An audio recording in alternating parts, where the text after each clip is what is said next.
This is the Real Footy podcast.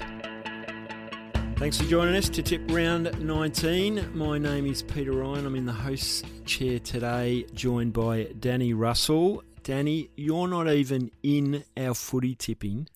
The reason you're here is we are so injury depleted. We are Essendon today. I got flagged running down the Flemington Straight doing track work during the week, sort of being the regular racing rider. Yeah. Got waved across and said, get in an Uber and straight back to work. So here I am. And I'm shocked, I've got to say, that it's already round 19. Are we that far into the season? We're that far. We're nearly spring carnival. And, the names have been just dropping like flies this week. Wooey, obviously we normally have him, gone.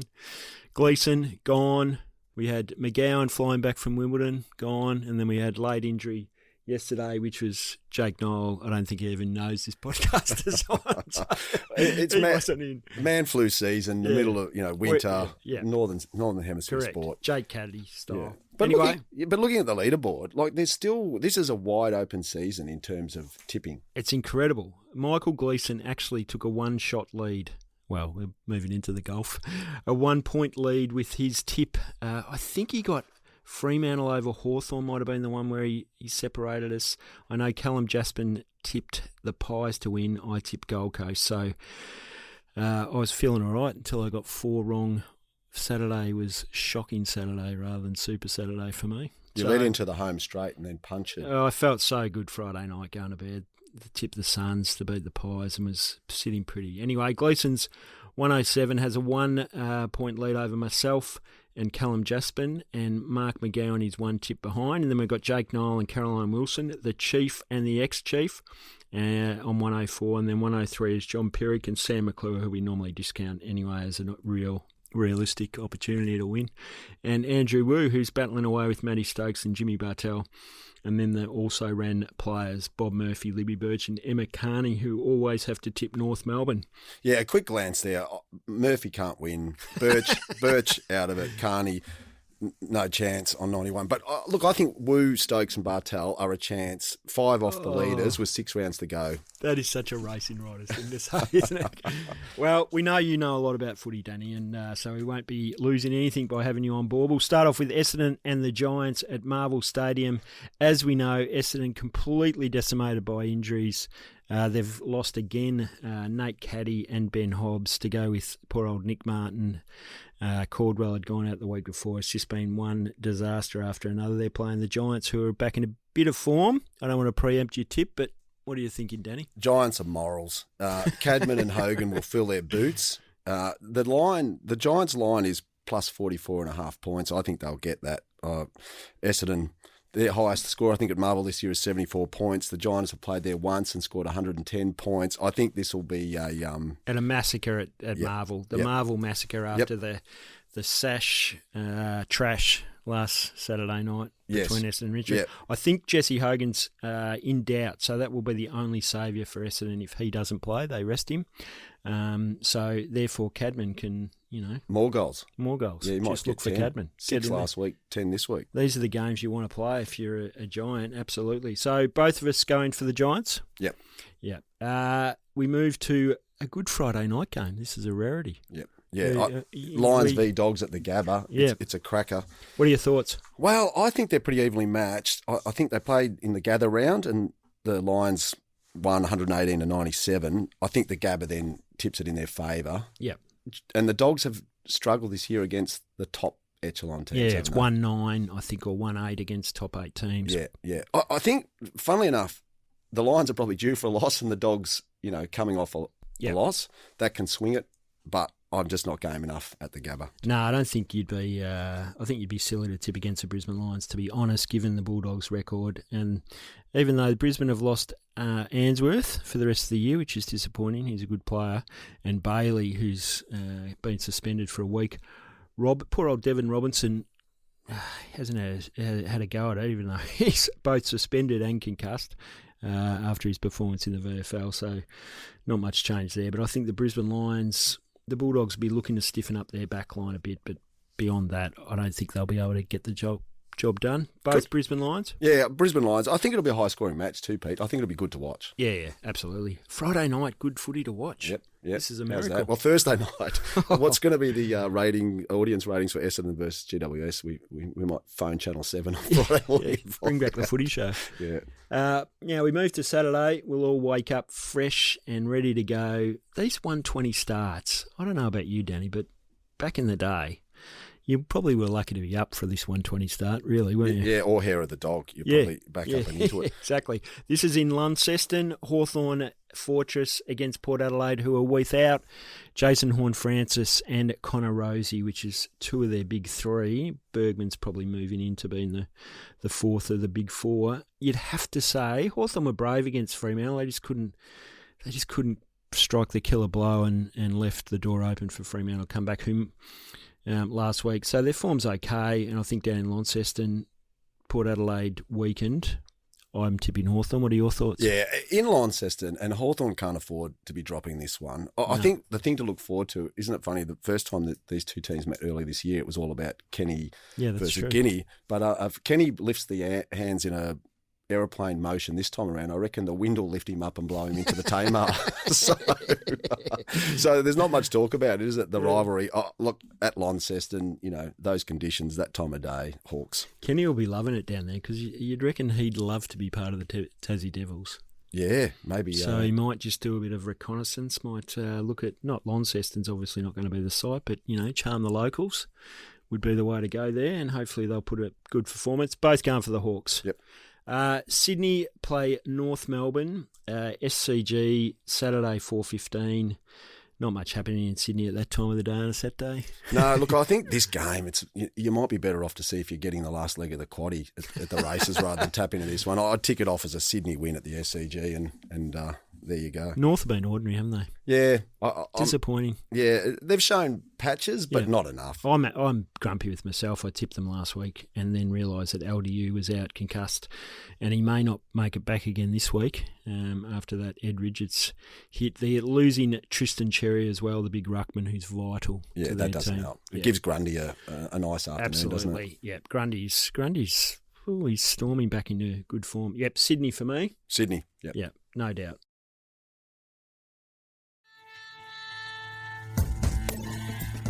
We're online all the time. Just search Age Real Footy on Facebook or Twitter. So, Saturday night, we head to the MCG for the Clash of the Disappointments. Carlton versus Melbourne. Can you imagine, like 3 years ago, this is match of the round, isn't it? And now, as you said, it's match of the disappointments. Who's the most disappointing or who's the least disappointing? Yeah. I think Melbourne are playing better than Carlton. We talked about North Melbourne being disappointed. Well, Carlton lost to North Melbourne. You talk about Richmond being bad. Carlton lost to Richmond. I can't see them beating Melbourne. I will say this will be a low-scoring game, I reckon, at the MCG, and maybe not a huge winning margin, but the margin will be in Melbourne's favour. Saturday nights at the MCG, they're no longer an attraction. Well, if we take this game and last week's game as a very small sample, it's not exactly thrilling, is it? Well, it's a Carlton home game, so there might be a few there. Because you'd imagine the Demons, the cheese boards are packed away, the skis are out. They're at Hotham or Buller. Yeah, I don't go down that path, but you're brave enough to. Yeah. Look, I'm not blaming them. I would. I tell you, how many phone calls do you reckon there'd be at about 4 o'clock on Saturday where people are ringing each other going, any interest in going to the G? I might wander down. Yeah, there won't be any enthusiasm, will there? I think Melbourne should win. Carlton, again, they're losing McGovern through injury. You could argue Fantasia, both of them out with hamstring injuries, haven't been going that well. Fantasia's been all right. Yeah. But Melbourne have got the better team and are in the better form. Yeah. Look, I mean, it's a midfield sort of game, isn't it? And so both teams line up okay there. It's getting the score on the board for these two teams, but I think Melksham might sort of, unleash another one. He's been a bit of a nightmare for Carlton in the past. Absolutely. No, he's been in good form. So we're both going for the Demons. We head Saturday night. Saturday night's not we've got to go out Saturday night, Danny. We're not sitting home watching the footy. West Coast versus Richmond at Optus Stadium in Perth. This is West Coast's chance. Will they be able to do it? Yes. There you are. A one-word answer. Look, I've been looking back over the last 5 games. Neither of these sides have kicked more than 65 points. Is that right? Right, so they've been under 11 goals. So this will be a low-scoring game. I can't see it changing. Yeah. Both sides will be scared to lose rather than brave enough to win, so that it'll be stacking the back line. Although Richmond haven't played that way this year. I reckon they've played like a team that's just playing with free hits. Yeah, maybe, but they haven't scored. No, they haven't scored. So maybe that opens up. So the last time they met, Richmond beat the Eagles by 2 points at the MCG, 81-79. That was a thriller. Yes, that was the tackle on. I think that was the Tom Brown tackle on Gross. Yes, what a great moment. Yeah, great moment for young Brownie. Look, I can't see that happening again in Perth. They've lost to Magic will have won after the 250th, and they'll lose. They that game. Isn't the Noah Bolter fallout? He would be enormous in a game like this, but because of the curfew, he will have cost them games this year. No doubt. Yeah, he's not playing again. He can't get over to Perth. He's playing VFL. It would be there's no sympathy for him, but just in reality, it would be very difficult for him coming in and out of the team, and also for his teammates. But that's the price you pay if you do what he did, Danny. So I think I'm going for the Eagles. Eagles to break a 7-game losing streak. It's 7 games now. Yeah, well, that makes me think they might not. But anyway, I'm going to stick with them. Go to GM HBA Stadium, beautiful Sunday morning. Just roll out of bed, head over to Cardinia Park, Geelong versus St Kilda. This will be a good game. Yeah, I think it's got danger written on it for Geelong. I can't tip against Geelong, but the Saints beat them at Marvel early in the season. I know it's completely different circumstances now, but they've been playing okay, the Saints. Absolutely, and they should have beaten Geelong. Not should have, but they got very close to beating them the year before down at GMHBA Stadium. They seem to be a bit of a bogey team for the Cats. Yep.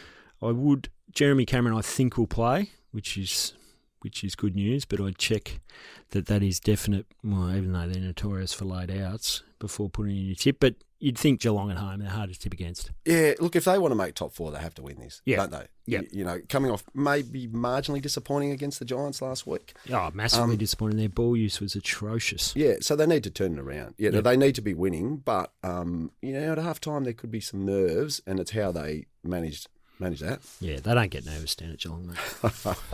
They're all cool. I'd be nervous if they're old surfers, they just rock in. The new ferry, they bring in that new ferry that doesn't fit into the port, or is that the Tassie or whatever? No, the Spirit of Tassie. Yeah, Spirit of Tassie. Spirit of Tassie. No, I think, that's true. Devonport didn't build dredge deep enough or something like that. I'm tipping the Cats. You're the Cats? Yeah, I'm in the Cats, Yeah, absolutely. We're all going the same, but it's hard not to this week. Yeah. Collingwood versus the Dockers, 2 finalists. Collingwood coming off a loss and a goalless first half against the Suns. Their effort to fight back was unbelievable, but the Suns deserve to win. Against the Dockers at the MCG, they're without Dan Houston and Jeremy Howe. So their backline's depleted. They got no Billy Frampton. Yeah, so Frampton's not back. They're sort of they said he's a chance that he could play. So, there's an outside chance, and they might get Bobby Hill back as well. Yeah, and McCreary they've sort of talked about. Yeah, I think. So the forward line probably will be strong. The back line's sus. I think if Collingwood beat them over there, leaving some good players behind, I think Darcy Moore and Scott Pendlebury, maybe even still Spybottom, they should win this at the MCG. Like, Freo doesn't like crossing the Nullarbor, do they? They get a little bit sort of... I remember watching Collingwood at a final a few years ago against the Dockers, and there was no way they were ever going to beat them. Yeah. So I can't see that happening here. Collingwood coming off a loss probably tricks them into being a little bit more tuned in. Yeah, absolutely. I think the Pies should win, but the Dockers, this would be a great scalp if they could get over the line. Yeah. It would prove them as a worthy top 4 team, which they're not, obviously, in the top 4, but a worthy contender to be the top 4. If they lose, you'd probably start to think, well, they're bottom of the 8 kind of team. Yeah, it gives you season hope, doesn't it? Like the Suns winning last week against Collingwood, even though it's on the Gold Great Coast. For the season. Yeah. Then they imagine that they can probably do some damage come final time. And then we'll roll back from the MCG and we'll just in time to see Adelaide play Gold Coast in Adelaide. Adelaide, probably the boom teams of the comp in some ways. Yeah. They're the 2 teams that have jumped up this season. Everyone expected Gold Coast to do so. Not so much Adelaide, although they've been trending in this direction. This will be a good game. I'm tipping Adelaide, but mainly based on the home side. I think I'd have a different tip if it was at People's First Stadium up on the coast. What's your thoughts, Danny? Yeah, look, I think Adelaide can nearly go all the way. I think this time of year is when a team emerges and they put in like a strong run home and you hit the finals in good form. Yep. Collingwood, Brisbane obviously have been there for most of the year and they're maybe sort of tapering a little bit. Adelaide, I think, are firing and ready to push further. I think they'll beat the Gold Coast, I reckon, comfortably. Right. And you'll see them emerge as a top 4 team, is my tip. No buts? No buts. No Jordan Butts. Yeah, no ifs and no buts. I let you know that. No Jordan Butts, a poor old bloke. He's hurt his chest because someone shoved his... Oh, I think it was Sam Darcy, actually. Put a flat hand into him. Anyway, we're both going for the Crows. Have you got a Melbourne Cup tip for me, Danny? Yeah, the Gay Waterhouse horse. Now, just give me 2 seconds and I'll... This is... I could hear you speaking and I just thought, geez, we've already gone to spring. This is fantastic. It's like hearing Matt Hill call the footy. Yes, like, Sir Delius. It's an import. Yeah, it's pretty short now in the markets. I hate... An import who's already arrived? Yes, or? and had a win right. In Australia. Oh. So Gay Waterhouse, Adrian Boss, Sir Delius. Premium So content. you get extra add-on with me in the chair. Yeah, absolutely. Well, you've done a great job. I think you're, a worthy call-up. You're the Liam McMahon of the sports team. I feel it's a bit of like a Marline Pickett. First game in, and it's grand final worthy performance. So. Please, I think you're Oscar Smart, mate. No disrespect to any of the people, including yourself. That's all we have time for today. Thanks for joining us. You can see the rest of the experts' tips at theage.com.au/AFL. Make sure to subscribe, rate and review wherever you get your podcasts. If you'd like to get in touch with us, send an email to realfootypod@theage.com.au. We'd love to hear from you. The podcast will return on Monday. I think Caro might be back in the chair. And you've done a great job. Andrew Woo's back next week. Thanks for listening and may your team win.